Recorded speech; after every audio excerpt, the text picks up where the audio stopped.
نحمده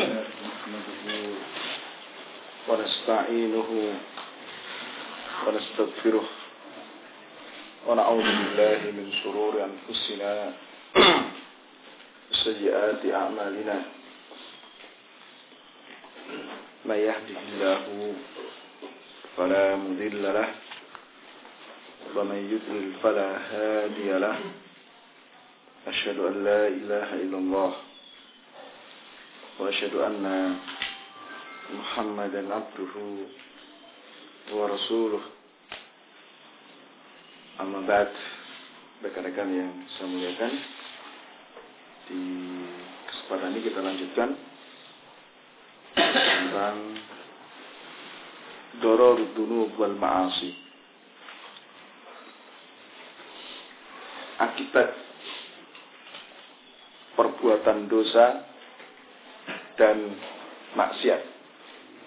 Nah, jadi kita perlu lihat bahwa pertanyaan yang diajukan kepada Imam Ibnul Qayyim rahimahullah itu tentang obat bagi penyakit yang kalau penyakit ini terus ada pada diri seseorang akan merusak dunia dan akhirat orang tersebut. Nah, maka ikhwah rahimakumullah, hal yang perlu atau yang harus dipahami bahwasanya dosa dan maksiat itu pasti menimbulkan bahaya, menimbulkan akibat jelek.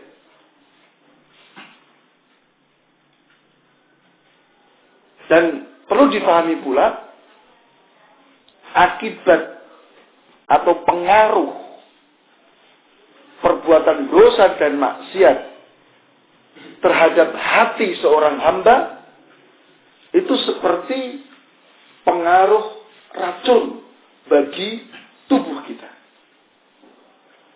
Nah tentu kita tahu ya, namanya racun itu memiliki apa? Tingkatan yang berbeda-beda. Ada racun yang mematikan, dalam waktu singkat mati orang itu. Ada yang dalam jangka waktu lama baru terasa efeknya. Demikian pula dosa dan maksiat, seperti itu pula pengaruhnya terhadap hati kita. Nah, maka tidaklah seseorang mendapatkan kejelekan dan penyakit di dunia dan di akhirat kecuali disebabkan karena dosa dan maksiat yang dia lakukan. Perhatikan kisah orang tua kita, Adam alaihissalam. Mengapa beliau dikeluarkan dari surga? Tidak lain karena apa? Dosa yang beliau lakukan, maksiat yang beliau lakukan kepada Allah Subhanahu wa ta'ala. Juga mengapa iblis dikeluarkan dari kerajaan langit? Iblis awalnya di surga juga bersama para malaikat. Bahkan kemudian iblis mendapatkan laknat dari Allah Subhanahu. Kemudian dipastikan dia berada di neraka selamanya. Tidak lain karena apa? Maksiat yang dilakukan oleh iblis kepada Allah Subhanahu wa ta'ala. Bahkan iblis juga dirubah bentuknya, bentuk fisiknya yang semula bagus, indah, menjadi bentuk yang sangat jelek. Secara fisik, ya, batinnya juga lebih jelek lagi. Maka itu semua adalah apa? Karena apa? Perbuatan dosa. Juga kaum Nuh, bagaimana mereka ditenggelamkan? Bayangkan sampai ada banjir yang airnya itu menenggelamkan gunung. Bagaimana? Itu semua adalah apa? Tidak lain karena dosa dan maksiat yang mereka lakukan. Bagaimana kaum Ad ditimpakan kepada mereka angin yang kencang dan sangat dingin sehingga mereka mati dengannya. Nah,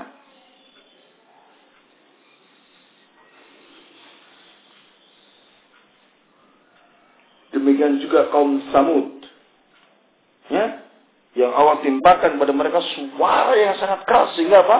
Memecahkan jantung-jantung mereka. Bagaimana kaum Lut?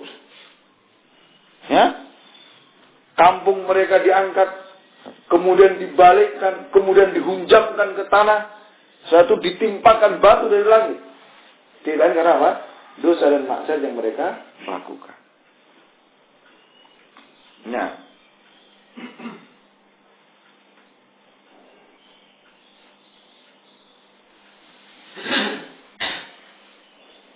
ya. Juga bagaimana kaum Syuaib, ya, sudah lama kemarau. Ya, kemudian Allah datangkan awan hitam. Dikiranya, wah ini awan yang akan membawa hujan. Wah, maka mereka pun senang kan, mau hujan-hujan mereka. Kumpul mereka di lapangan. Tiba-tiba yang keluar dari awan itu adalah apa? Api yang membakar mereka. Sekali lagi, ini semua adalah pelajaran bagi kita bahwa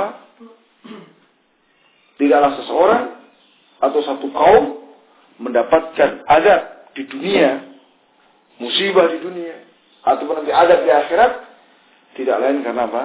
Dosa dan maksiat yang mereka lakukan. Bagaimana Qarun ditenggelamkan, bagaimana Fir'aun dan yang lainnya.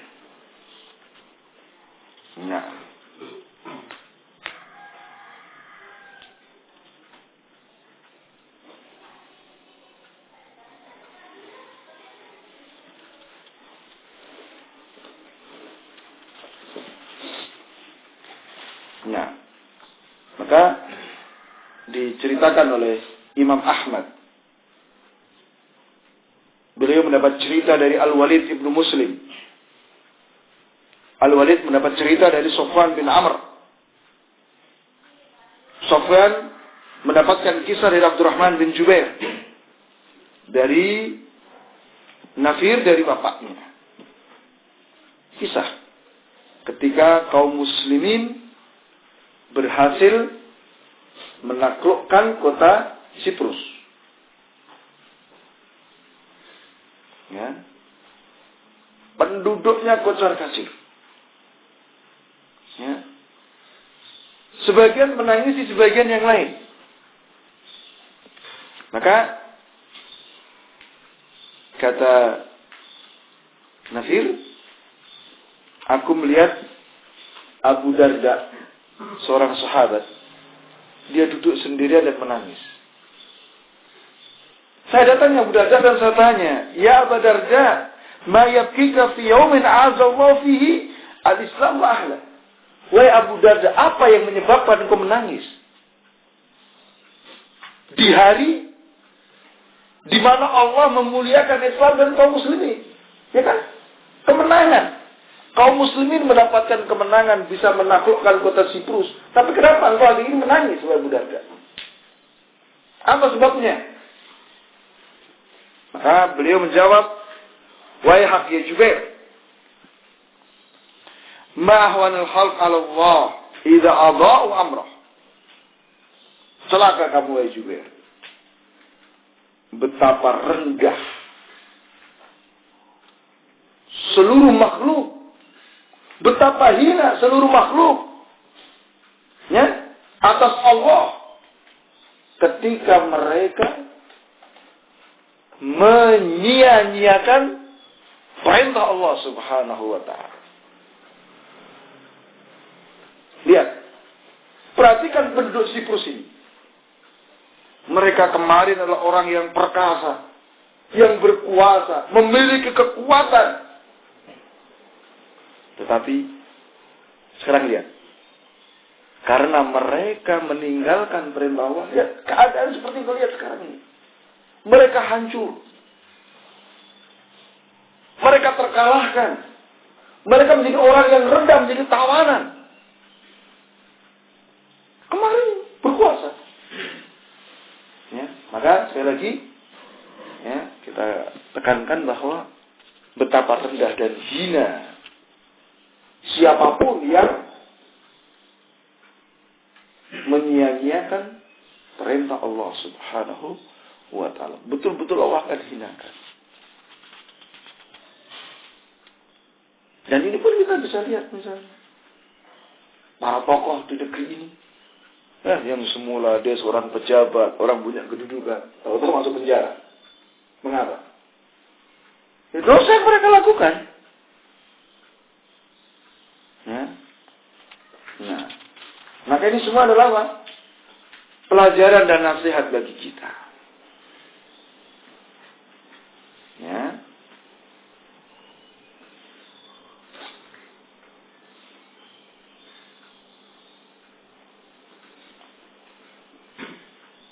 Rasulullah SAW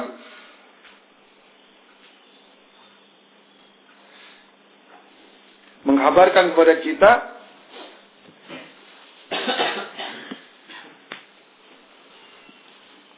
tentang ancaman-ancaman adab di dunia dan di akhirat bagi mereka yang meninggalkan perintah-perintah Allah Ta'ala. Mereka-mereka yang berbuat dosa dan maksiat kepada Allah Subhanahu wa Ta'ala.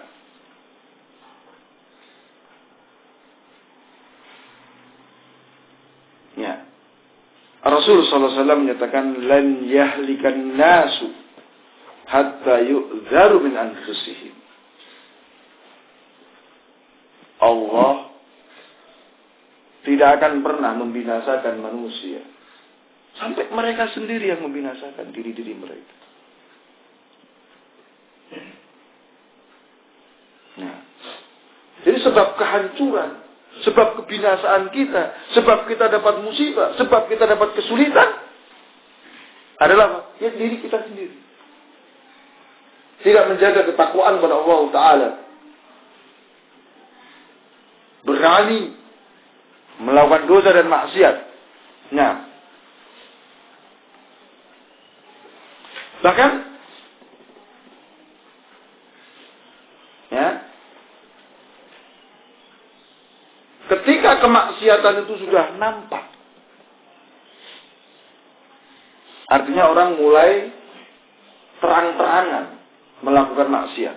Karena semua maksiat itu semua manusia sepakat itu perkara yang jelek. Ya, jiwa yang bersih sepakat bahwa maksiat itu perkara yang menjijikkan, perkara yang tidak pantas untuk dikerjakan. Nah, sehingga biasanya orang melakukan maksiat itu apa? Sembunyi-sembunyi. Sehingga Rasulullah SAW memberikan pengertian dosa itu apa? Dosa itu adalah ma haka fi sadri. Apa yang mengganjal dalam jiwamu.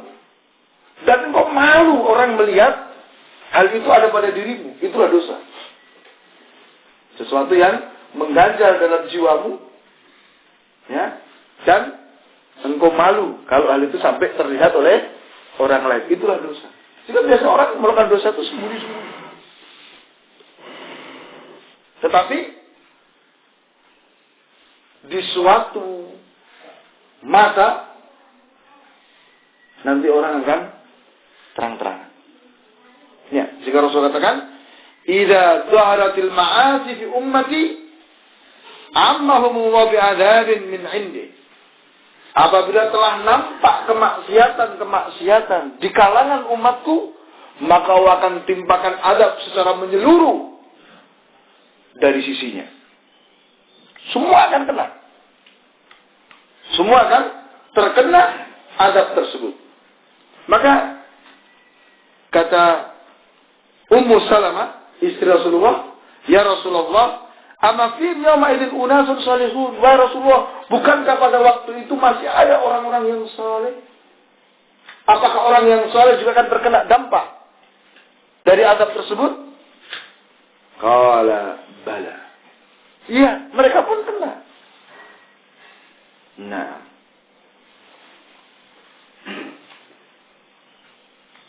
Ya. Maka Ummu Salamah bertanya, "Fama yusna'u biha ula?" Terus apa yang dilakukan oleh Allah terhadap mereka, terhadap orang-orang soleh itu? Kalau mereka juga terkena azab bagaimana? Maka dikatakan yusibuhum ma'asaban nas, thumma yasiruna ila magfiratin minallahi wa ridwan. Orang-orang soleh itu terkena sebagaimana manusia terkena azab dari Allah Ta'ala. Kemudian mereka akan mendapatkan ampunan dan keridhaan dari Allah Ta'ala. Ini bedanya.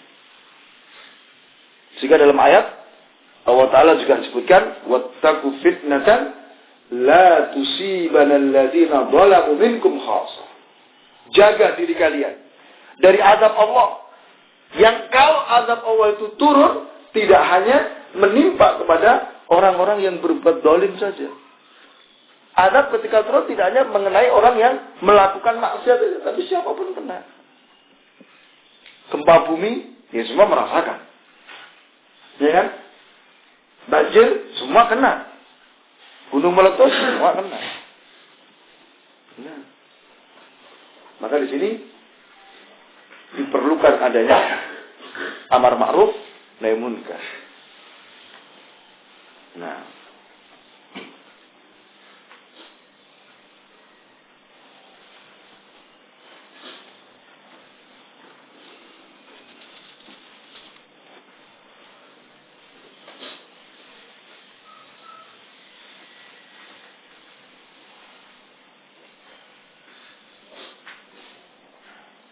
Kemudian Rasulullah SAW juga menyatakan, La yazalu hadhil ummah tahta yadillahi wa fi kanafi ma lam yumali qurra'uha umara'aha wa ma lam yuzakki sulaha'uha fujjaraha wa ma lam yuhin khiyaraha asraruha. فإذا فعلوا ذلك رفع الله يده عنهم ثم سلط عليهم جبابرتهم فسموهم سوء العذاب ثم ضربهم الله بالفاقة والفقر. Terus menerus umat ini di bawah tangan Allah, ya, dalam naungan lindungan Allah Ta'ala. Terus menerus selama apa? Selama para qurra tidak menjelekkan para penguasanya. Selama orang-orang yang saleh tidak merekomendasikan terhadap orang-orang yang fajir. Tidak menganggap baik orang-orang yang fajir. Selama orang-orang yang jelek tidak meremehkan orang-orang yang baik. Nah, jadi umat ini betul-betul akan dijaga, dilindungi oleh Allah Ta'ala selama ini. Ya, para qurra, para pembaca Al-Quran tidak mencela, ya, para ulama, para penguasa. Ya, orang-orang soleh tidak menganggap baik orang-orang fajir. Selama orang-orang yang jelek tidak merendahkan orang-orang yang baik. Apabila mereka melakukan perkara-perkara itu, maka Allah akan mengangkat tangannya. Dan Allah akan kuasakan kepada umat ini, para penguasa-penguasa yang jahat, sehingga mereka mendatangkan penderitaan bagi umat ini. Penguasa-penguasa yang zalim. Kemudian Allah timpakan kepada umat ini dengan apa? Kemiskinan. Dengan berbagai macam musibah. Kekurangan, kefakiran. Nah, sekali lagi, ini adalah dampak maksiat. Ya, Rasulullah SAW juga mengatakan innar rajula la yuhramu ar-rizqa bidam yusibu.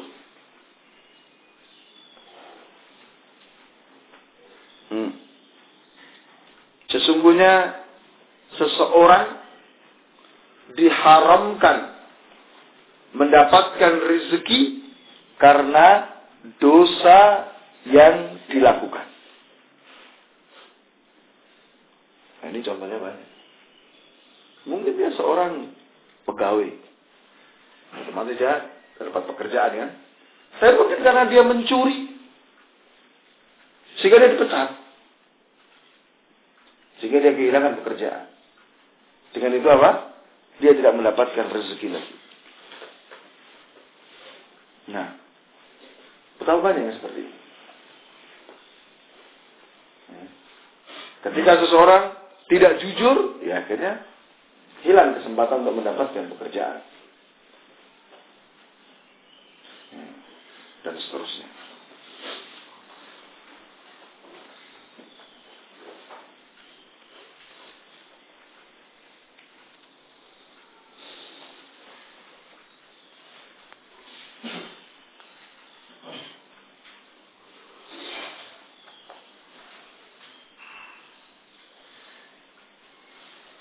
Kemudian Rasulullah SAW juga menghabarkan tentang keadaan umat ini. Yusiku an tatada'a alaikumul umam min kulli ufuq kama tada'a akalatu ala qis'atiha. Dikhawatirkan ya umat-umat lain, itu orang-orang kafir, itu akan mengepung kalian dari berbagai penjuru. Sebagaimana orang-orang yang kelaparan mendatangi makanan yang ada di meja makan.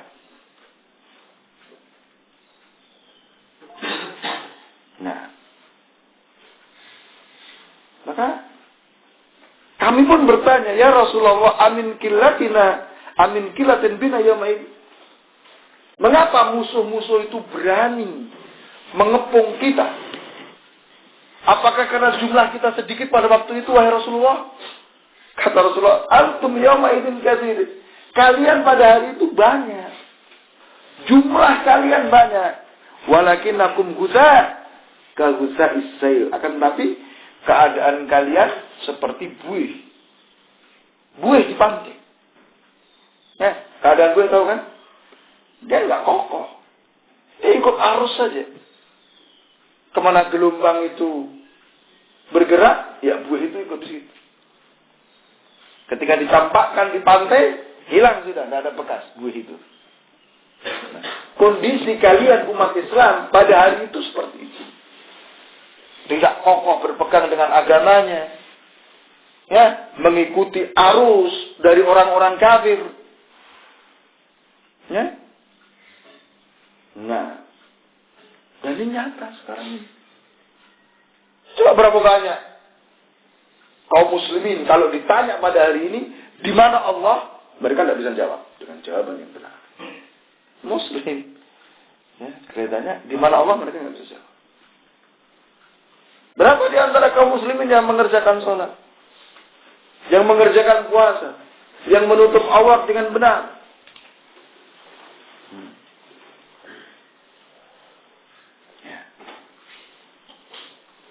Tunza'ul mahabatu min qulubi aduwikum wa yuj'alu fi qulubikumul wahnu. Allah telah mencabut kewibawaan kalian dari hati-hati musuh-musuh kalian. Ya, yang semula orang-orang kafir itu takut kepada kaum muslimin, segan kepada kaum muslimin. Nah, sikap itu sudah diambil. Mereka sekarang memiliki apa? Keberanian kepada kaum muslimin. Karena kaum muslimin kondisinya seperti apa? Buih. Itu satu sisi. Allah sudah cabut rasa takut dari hati musuh kaum muslimin. Kemudian Allah jadikan pada hati-hati kalian al-wahn. Allah timpakan pada hati-hati kaum muslimin al-wahn. Ditanya, apa itu wahn ya Rasulullah? Hubbud dunya wa karahiyatul maut. Cinta kepada dunia dan takut mati.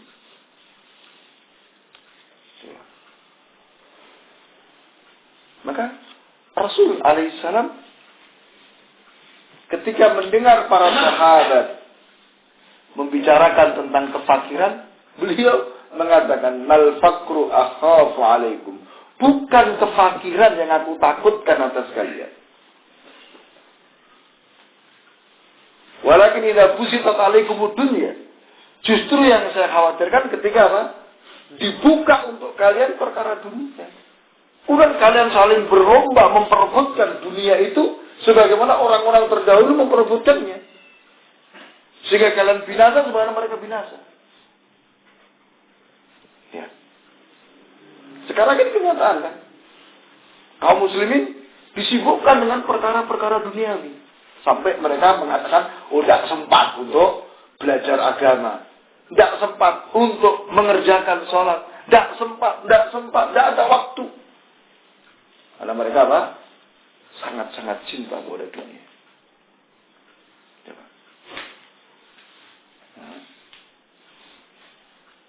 Sisi lain, mereka takut dengan kematian. Bandingkan dengan para pendahulu kita. Bandingkan dengan para sahabat. Para tabi'in. Di mana mereka semua mencari kematian. Kematian yang mulia, yaitu apa? Sebagai syuhada di medan jihad. Ya, Khalid ibn Walid. Cita-citanya pengen mati. Ya. Anas ibn Nadr. Ya, paman daripada Anas bin Malik. Beliau terluput dari mengikuti perang Badar. Wah, beliau kecewa sekali.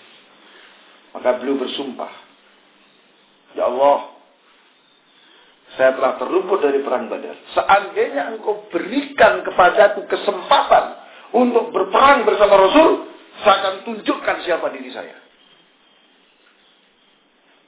Terjadi perang Uhud. Ya, dan kita tahu kejadiannya. Ya. Di mana? Waktu itu pasukan kaum muslimin kocar-kacir. Karena kesalahan dari pasukan pemanah. Ya, sehingga pasukan kaum muslimin dijepit dari depan dan dari belakang. Banyak yang lari. Bahkan dikabarkan Rasulullah sudah meninggal. Maka Anas bin Nadr itu maju. Ya. Dan beliau mengatakan, ya Allah, saya memohonkan ampun untuk mereka, yaitu sahabat-sahabat yang lari. Ya. Nah. Ya. Maka beliau pun maju. Ketemu dengan Sa'ad bin Mu'adz. Ya. Maka Anas berkata, wahai Sa'ad, ya, wa Rabbin Nadr, inni asumu raihatal jannah tahtal Uhud. Ya, wahai Sa'ad, demi Rabbnya Nadr, demi Allah, aku sudah mencium bau surga di bawah Uhud. Kata Sa'ad, ya Rasulullah, ya, saya melihat bagaimana Anas berkata dan saya tidak mampu untuk berbuat sebagaimana beliau. Beliau maju menghadapi orang-orang kafir. Sampai akhirnya Pak, beliau terbunuh. Ketika selesai perang Uhud, dicarilah jasad daripada Anas bin Nadr. Ternyata ketika ditemukan, itu Rasulullah dan para sahabat tidak lagi mengenali jasad Anas bin Nadr. Kenapa? Dirusak oleh orang-orang musyrik. Beliau hanya dikenali oleh saudara perempuannya dari apa? Jari jemari tangannya. Oh, ini Anas bin Nadir. Setelah diteliti, didapatkan pada tubuh beliau ada lebih dari 80 luka. Sabetan pedang, tusukan tombak, dan tancapan anak panah. Lebih dari 80. Ini sama beliau seorang yang betul-betul luar biasa. Memang dari mati.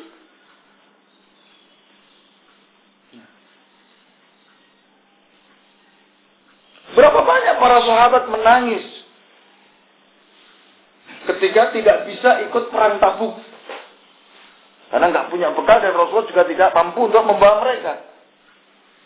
Ya Rasulullah, tolong bawa saya. Waduh, kita nggak ada kendaraan, nggak ada bekal. Mereka balik nangis. Nggak bisa ikut. Nah, kalau orang sekarang, hubbu dunya wa karahiyatul maut. Misalnya seandainya didapatkan, kamu dapat perintah untuk berjihad, dia nangis malahan. Jadi sama-sama nangis, cuma beda nangisnya kan. Ya, kalau dulu nangis karena gagal, tidak bisa ikut berangkat perang. Kalau ini apa? Dia nangis karena diperintahkan untuk berangkat jihad. Ya. Bahkan kalau kita lihat subhanallah, para istri, anak-anak, para sahabat itu, mereka bangga ketika keluarganya, suaminya, anaknya mati di medan jihad. Mereka menangis karena gembira. Beda dengan orang sekarang. Dia tangisi keluarga yang mati di medan jihad. Ya. Nah, ini adalah apa? Karahiyatul maut.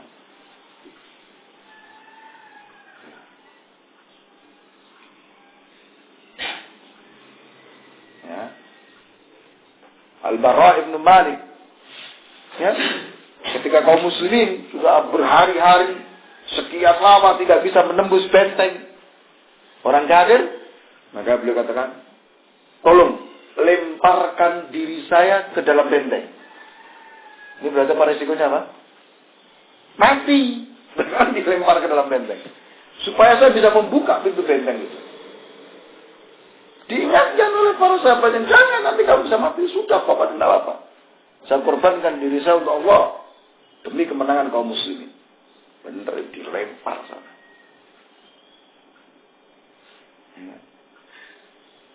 Nah, tentu menghadapi pasukan yang seperti ini ya, bagaimana orang kafir tidak takut? Pasukan Romawi, Persia yang sangat banyak dan lengkap, itu pun mereka khawatir. Ini yang kita hadapi bukan manusia ini. Ya? Jadi kalau orang berperang itu ingin selamat, ya kan? Tapi kaum muslimin pada waktu itu apa? Dia perang pengen cari mati. Nah, kalau orang seperti ini gimana? Itu dulu. Ya. Tapi nanti seperti ini. Rasulullah khawatirkan. Umat orang-orang kafir akan menyerbu kaum muslimin sebagaimana orang-orang kelaparan menyerbu makanan yang dihidangkan. Nah, ini karena mengkondisi kaum muslimin. Karena dosa mereka sendiri. Lalai dari menjaga perintah-perintah Allah. Kenapa? Hubbud dunia. Sibuk dengan pekerjaan sampai lupa sholat. Iya kan? Ya, semangat mencari harta sampai tidak perhatikan ini halal atau haram. Yang penting dapat untung. Kondisinya seperti ini. Nah, kemudian Rasulullah juga kisahkan apa yang beliau lihat dalam perjalanan Mi'raj.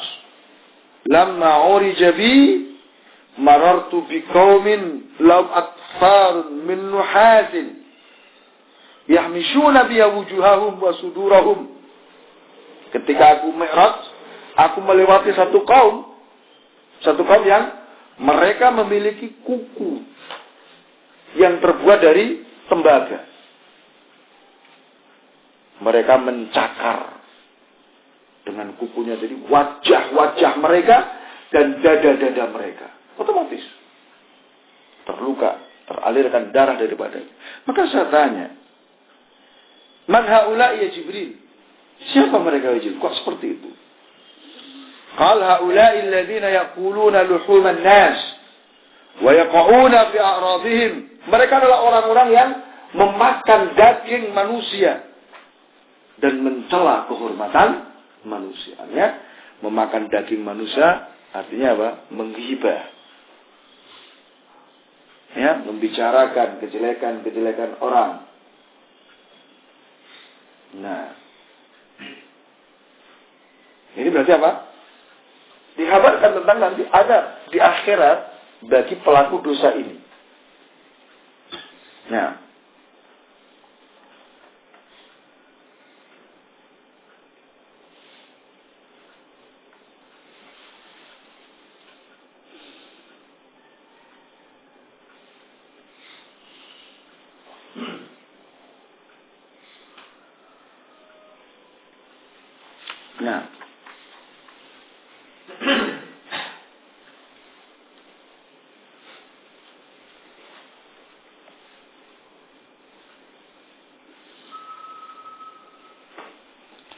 kemudian Ali bin Abi Thalib ya, juga mengingatkan kepada kita, ya'ti 'alan nasi zamanun la yabqa minal islami illa ismuh wala minal qur'ani illa rasmuhu masajiduhum yawma idin amirah wa yaqrabun minal huda ulama'uhum syarru man tahta adimis sama minhum kharajatil fitnah wa fihim ta'udu.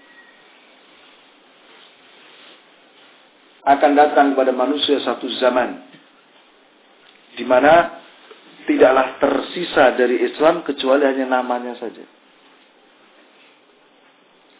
Namanya saja Islam. Jadi banyak terjadi. Seperti apa? Beberapa kisah yang sampai pada kita misalnya. Apa yang terjadi di Bosnia pada waktu itu. Mereka ngakunya Muslim tapi hanya namanya aja. Ya. Nah. Ya. Dan tidaklah tersisa dari Al-Quran kecuali mushafnya aja, tulisan Quran aja. Tidak pernah dibaca, ya, tidak pernah dipelajari, apalagi diamalkan. Nah, masjid-masjid mereka pada saat itu ramai, meriah lah begitu. Tetapi masjid itu hancur. Tidak ada petunjuk di situ. Kosong dari petunjuk. Begitu banyak sekarang masjid itu pada ramai kan. Ya. Ada kegiatan diputarlah hadat alwi di situ. Ya kan? Atau diputarnya opi. Jadi masjid itu datang meriah itu ramai. Dengan musik-musik dan yang lainnya. Ya. Atau dengan bid'ah-bid'ah yang lainnya. Nah, kita kalau di daerah-daerah tertentu, kalau malam Jumat, masjid itu ramai. Baca sholawat. Ya, tapi sholawat yang keliru. Nah. Ulama mereka pada hari itu adalah orang yang paling jelek di kolong langit. Bayangkan, ulamanya adalah orang yang paling jelek di kolong langit. Dari mereka keluar fitnah dan akan kembali kepada mereka fitnah itu. Berbagai macam penyimpangan, berbagai macam kesesatan itu muncul dari ulama ini dan kembali kepada mereka. Sumbernya mereka. Ini kita bisa lihat pada hari ini. Ya. Yang memunculkan bid'ah itu orang yang dianggap ulama.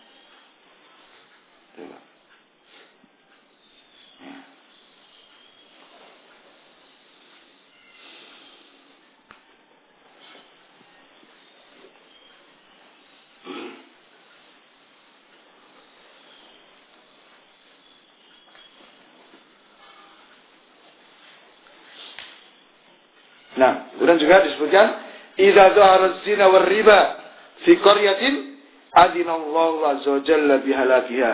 Apabila telah nampak zina dan riba di satu tempat, maka Allah akan mengizinkan untuk dihancurkan tempat itu.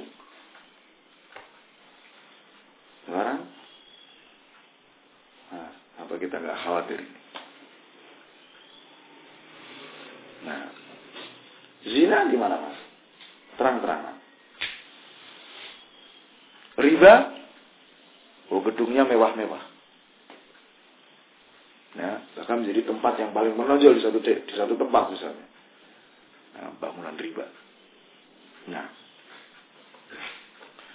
Quran juga Al-Hasan Al-Basri menyatakan, "Idza azhara an-nasul ilma wa dhayya'ul 'amal." Ketika manusia menampakkan ilmu tetapi menyia-nyiakan amalan, wa tahabu bi al-suni wa tabaghadu bil qulub, menampakkan saling mencintai dengan lisan tetapi hatinya saling membenci, wa taqata'ul arham, dan saling memutuskan hubungan, la'anahumullah azza wa jalla inda dzalik, maka Allah melaknat mereka. Nah, ketika sudah muncul keadaan seperti ini, fa'asamahum wa a'ma absarahum, maka Allah tulikan mereka, Allah butakan mata mereka.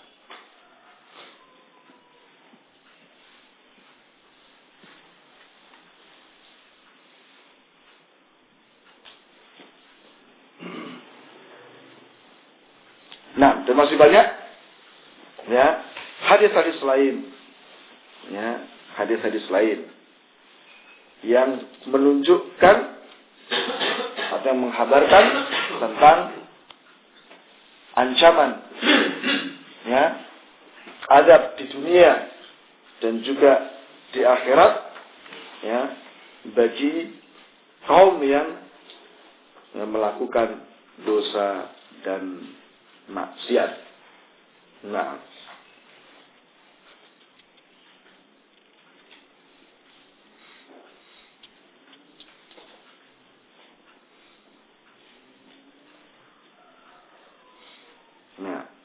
maka di sini termasuk juga apa? Ya, orang-orang yang saleh tetapi dia tidak melakukan amar ma'ruf nahi munkar. Ya, maka dia pun juga akan terkena. Kita harus hati-hati.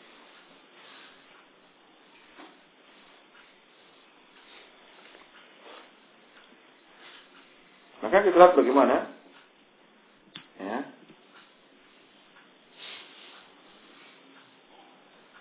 sikap Umar bin Khattab radhiyallahu anhu. Ya. Beliau ya dikabarkan annal arda tazalzalat ala ahdi Umar. Fadaraba yadahu 'alayha wa qala malaki.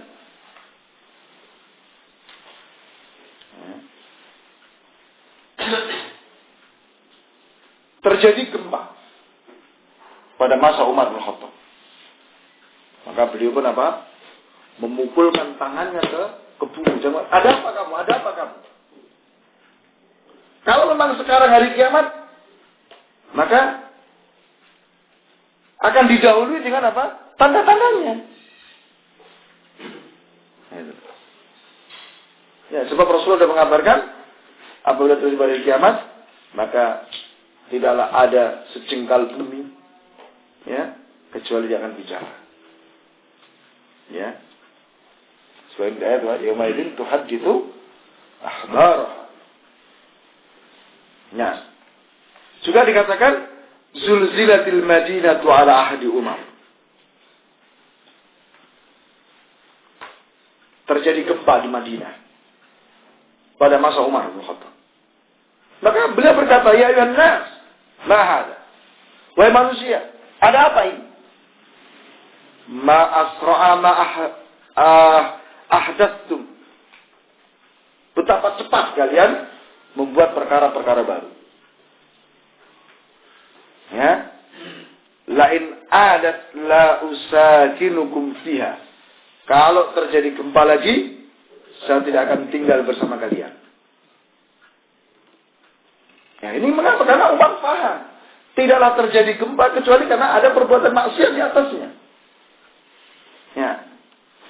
Sehingga dikatakan oleh Ka'ab, innama tuzalzilul ardu idza umila fiha bil ma'asi fatar'adu farqan min al-rabbi jalla jalaluhu ayat tala 'alaiha. Sesungguhnya terjadinya gempa pada bumi hanyalah karena dikerjakannya maksiat padanya. Jadi terjadi gempa karena apa? Disebabkan karena adanya perbuatan maksiat yang ada di atas bumi itu. Ya. Nah.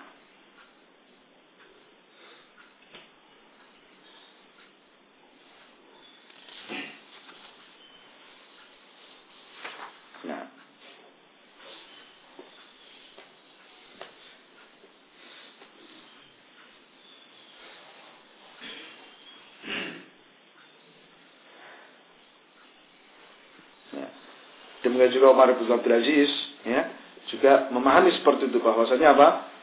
Terjadinya gempa itu adalah perkara yang dengannya Allah mengingatkan para hamba. Seorang sadar, seorang kembali.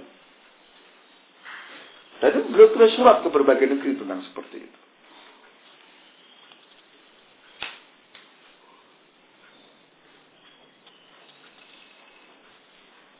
Nah,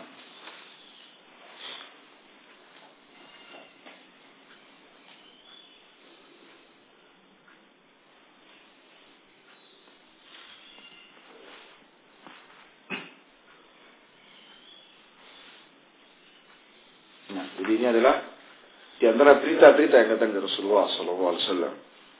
Nah, saya mungkin sampai sini dulu apa yang bisa kita baca, dan sekali lagi masih banyak hadis-hadis lain. Nanti kita akan